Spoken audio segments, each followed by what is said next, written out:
Mr. Rick Lindsey, how you doing today, sir? I'm doing well.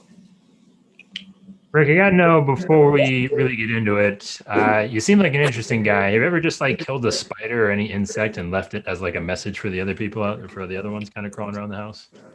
No, I No? always dispose of my victims. I guess I've done it by accident, maybe, where I've killed one. It's like, yeah, I'll let it sit there just for a couple minutes, let them see, and I forget to come back to it, and I find it a day or two later. And I don't know if it's a deterrent. I feel like I've heard that's a thing. Maybe I made that up, Rick. I don't know. But more specifically, you seem like an interesting guy. It seems like you are kind of, in some way, sending a message to the insurance industry. Is there something that you kind of do inadvertently that you kind of want to put out on notice to sort of insurance and kind of the way you approach things? Well, I mean, as a insurance agent or broker, many years ago, I got very frustrated with the fact that I don't think insurance companies do their job. If we take somebody's money, we should have, and they should have, a clear understanding of what the expectations and what the outcome looks like. And over the years, we tend to add exclusions, assault and battery, and all kinds of stuff. Which, if you're an underwriter at a company, it sounds like a great idea because it's going to get rid of those claims and you're going to be profitable. But that never seems to work out that way. So, underwriting to me is not a commodity where you buy it at the grocery store like you buy bananas. Each situation, each state, each location, each insured is different, needs to have a real plan and a strategy. And, the question I get more now and now is, don't you just have a website where I can go in and, put this in like everybody else does? I don't, to me, that sounds real easy, but I know I would lose money doing it that way. So it's not a commodity. It's something where we need to take our job a little bit more serious. And like with COVID and active shooter, and all of these things that are, modern day realities, instead of trying to exclude them, how about including it? Why don't we help our insureds, instead of trying to take their money and exclude more? So on every policy that we issue or offer to issue, we're offering them COVID coverage. We're offering them active shooter coverage. We're offering them assault and battery. If you own a habitational or a check cashing store, or your business requires you to have some level of security, instead of excluding security and telling them they have to hire somebody else that has their own insurance, I think that's the wrong approach, right? If I'm going to insure somebody a Section 8 housing, I don't want them to have outside security. I want to give them security coverage, and I want them to bring it in-house so that we can manage the claims more efficiently. I don't see anybody else taking that approach. If they did, I wouldn't have had to form my own insurance company. I could have just done business with good insurance companies that would do the right thing. But I do believe insurance has gotten too big, like banking. How did we end up in 2008 in the biggest mortgage crisis, banking crisis in the world? The bankers were in charge. Those are the guys that are supposed to know who to loan money to and not to loan money to. And lo and behold, they got it totally wrong and ruined our whole economy. And I would say that's what I see going on in the insurance business. We're doing the exact opposite of what we should be doing. You can't be cheaper than the guy that went broke and do the job right. So, everybody thinks we're the market of last resort. I prefer to think of us as the market of first choice, because we're going to be a better partner and we're going to do it right. There's a lot in there, Rick, and you can go in many of different directions. But so you've basically built a career on doing the exact opposite. Then I would imagine, from like you said, you wouldn't have had to start your own insurance company. How do you think we maybe got to this point, and do you see a way back to where it is manageable, or do you think there needs to be more people such as yourself that kind of starts out with a different philosophy altogether? Well, I mean, to me, it comes down to personal responsibility. As an insurance agent or broker, I felt personally responsible to do the right thing. And so that's led me down this path. But, whether you're a taxi cab company or you're a bar, restaurant, tavern, whatever, you live with the same reality. They have to run their business the right way. And, again, you get involved in a lawsuit and you run to a lawyer, and you expect the lawyer to help you. Like every business, there's good lawyers and there's bad lawyers. There's good agents and there's bad agents in the insurance business. So, who you pick as your partners and the type of relationship you have, it's all personal relationships. And the further away you get from the clients, the more people are able to kind of shoot the gaps like a linebacker in football and take advantage of those gaps. I just think it's personal responsibility. If somebody sues me frivolously, they ain't going to get away with it. You arrest me in Chicago wrongfully, I'm going to spend $380,000 to kick your ass. I got $200,000 back, but it cost me $180,000 to be right. But that's personal responsibility. I could have pled guilty to a misdemeanor and been out safe. That's the thing about lawsuits is they always give you a door out. They hit you high or hit you with the felony or hit you with $1 million, demand. And then they always give you a door out. You feel lucky to get that door out. Well, if you did something wrong, then maybe you take the compromise. But if you're being played, you never take the easy road out. I think that's where we've made a mistake in all businesses, just not insurance. We always go ask some expert who has no skin in the game. Right? In our business, it's lawyers. And we're always asking the lawyers to help us. I don't ask lawyers to help me. I strategize with them, and then I make the decision, and I tell them what we're going to do. Most insurance companies don't tell the lawyer what to do. They're going to ask the lawyer. And I get accused all the time. You're opinion shopping. You don't hire a lawyer who doesn't tell you, well, am I going to hire a professional baseball pitcher that doesn't think he can pitch the ball over the plate? Am I going to hire some lawyer that's, telling me I'm going to lose, which what they've all done for 40 years. But, I tell them, okay, I hear you say we're going to lose. Now we're going to go play the game, and I believe we're going to win. And so I take that part of it out of their hands because I know as much or more about it than anybody else because I'm personally involved. As the president of Prime, I can underwrite a risk. I can price a risk. I can manage a claim. Maybe that's why Prime does better, is because I'm actually making the tough decisions, where other people are going to their underwriter and asking them, what should we charge on this risk? An underwriter has their experience, but they're not risking their own money. And they're not the one that has to manage the claim down the road either. In most cases, I think that's a mistake we've made as an industry, is we've separated claims from underwriting. It's almost like a Chinese wall. Underwriters aren't supposed to talk to claims people, and claims people aren't supposed to talk to underwriters. And I think that helps our opponent. It doesn't help us make happy customers. Well, that's an interesting, kind of way to look at it. And the thing that I would be curious about from that standpoint is, you have an unorthodox way of running an insurance company. From what I also understand, you also have kind of an unorthodox way of staying close to your clients in terms of you're an aviation fanatic, if I will, in terms of your ability to kind of go out there and meet with people. That's sort of, again, counter intuitive to what, definitely the environment we're in now. How much of that sort of mentality has kind of served you to kind of really across the board, whether it's from, like you said, that personal responsibility down to underwriting, just doing things differently, really from top to bottom? Well, I think it gives you the confidence that, I took a Katrina case to jury trial in Gulfport, Mississippi.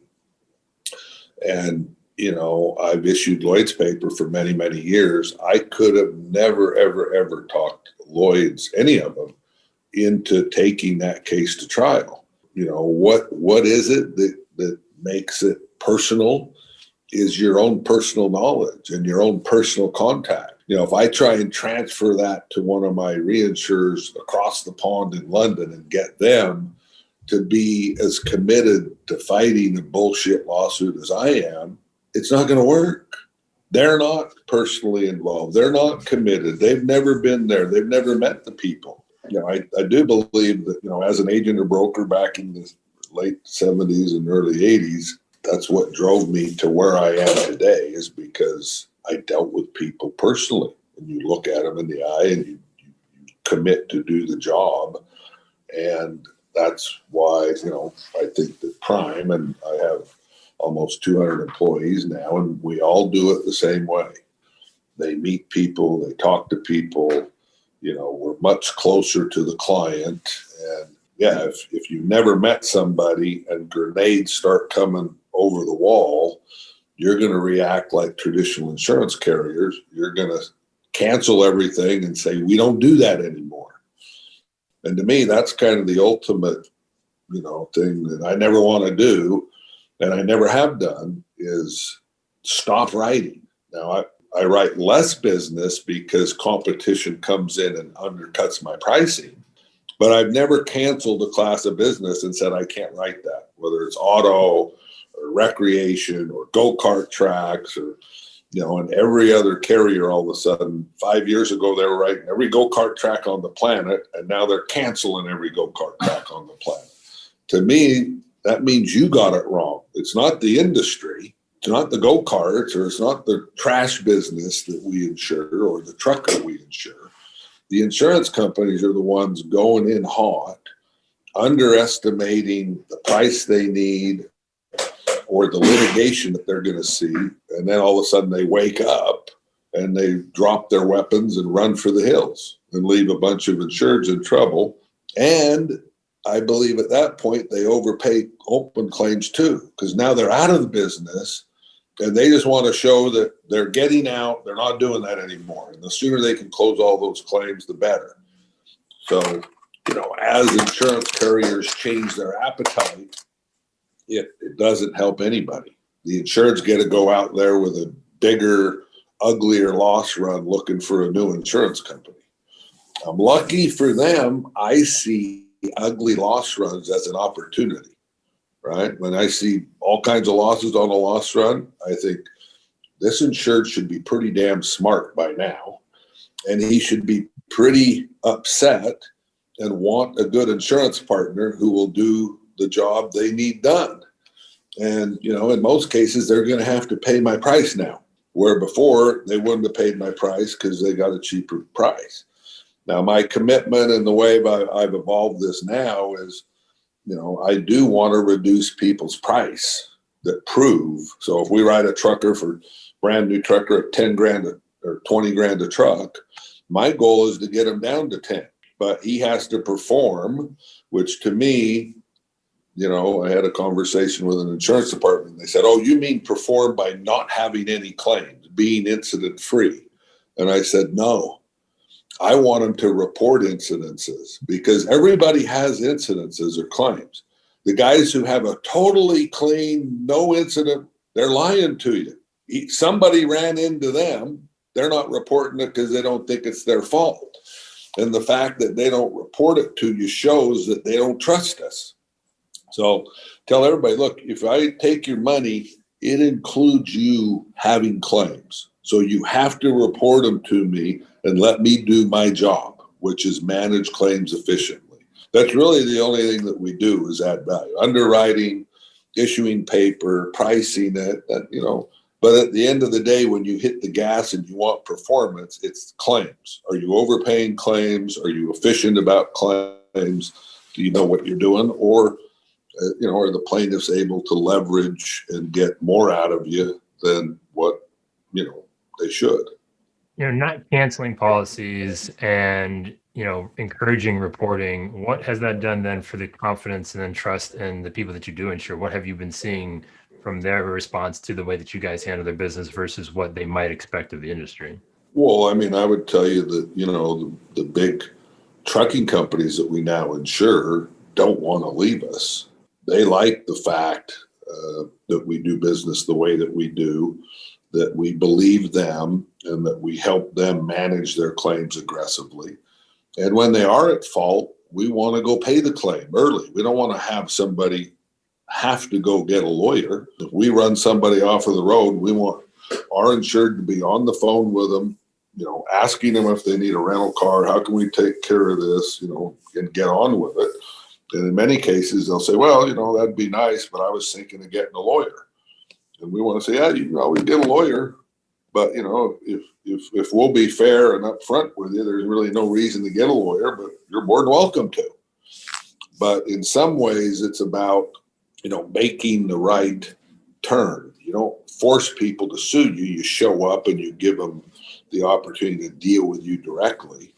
And, I believe that this all is cyclical and the pendulum swings, and most people don't like lawyers.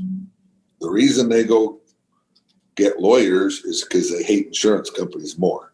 So as insurance companies, if we step up our game, we can eliminate a lot of what we push to the lawyers. But that means you have to be proactive, not reactive. All right, Rick, there's got to be some decent stories in here and all of this sort of insurance experience. But one, I want to know, what's the weirdest risk that you guys have taken on? And two, what's the craziest story that you have actually going out, like in real time, meeting the client sort of last minute to get a deal done? I don't know. I mean, we've insured so many weird things, everything from the Bartman ball exclusion or explosion after the Cubs game. We just wrote for Reverend Al Sharpton, I Have a Dream commemoration march in Washington, D.C. that nobody else would. And I talked with Reverend Al Sharpton. That was one of my requirements. If I'm going to insure him at this crazy time, I ain't doing it unless I talk to him. So we had a very nice conversation, made sure we were all on the same page, and I gave him a price, he paid, and it all worked out pretty well. But, litigation is where it all comes down to. And, we have tons of litigation going on. This past week, we made the news in Florida where one of our insureds who wouldn't cooperate with us got a judgment of $411 million. It's the largest judgment ever in Florida. The good news there is we settled it for $991,000 within hours of them getting there. So I call it a fake judgment. The attorney didn't want to settle with us, and basically we would have paid him the money, but he wanted the headline. He wants to be able to put that on his website that he got a jury to award him $400. Again, he's not focused on his customer. I don't know what he charged his customer to put on the Zoom trial, but I know he didn't do it for free. So, one of my questions now is how much of the $991,000 we paid did the injured party actually get? From what I know of this claim, had our insured cooperated with us, we would have fought and won this claim, because this guy drove his motorcycle into the ditch. He didn't even hit our truck. But again, the insured is the wild card. In that case, the insured ran away, wouldn't cooperate, wouldn't talk to us, wouldn't do anything. So that's my worst day, is I got to pay the $1 million limit. That's happened to me once in 40 years, I'm glad to say. Most people I deal with don't act like that, and we do a very, stringent job of talking to the insured before, visiting the insured after we insure him. So, at this point, that's my goal, is to dig into this and figure out why this insured didn't act the way he should have, and we could have done much better than we did on this claim.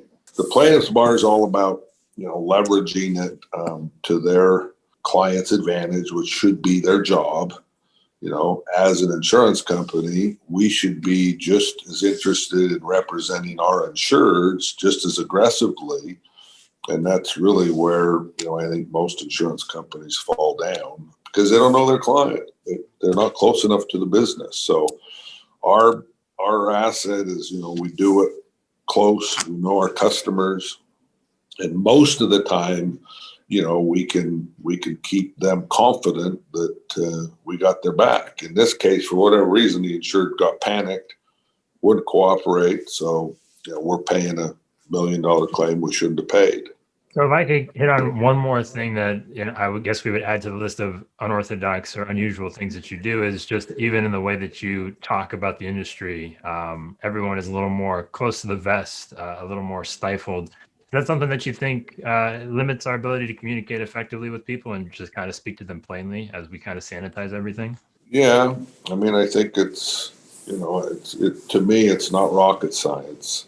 Even all of the lawyers I talk to, they want to use big words and make it real complicated. And, that's what all of these industries do is they come up with their own terms and slogans, and it makes it foreign and confusing to us, commoner folk. And everything can be broken down into very simple terms. Good lawyers, good people I deal with, that's how we deal with stuff is, very basic, very common sense approach, being honest and upfront and not using big words, making it simple for people is the way that you make things comfortable for them. And you can make anything real simple, or you can make it as complex as you want to make it. I do think that being upfront and frank with people. I had one account I really wanted to write, great guy, runs a great operation, and he would go meet him. He comes out with this great quote, $4,400 a truck, and he hasn't had a claim in 2 years, and he wants me to compete with it. And I just said, look, I can't make you happy at $4,400 a truck. You should take that quote. I said, I don't think that's a really good company.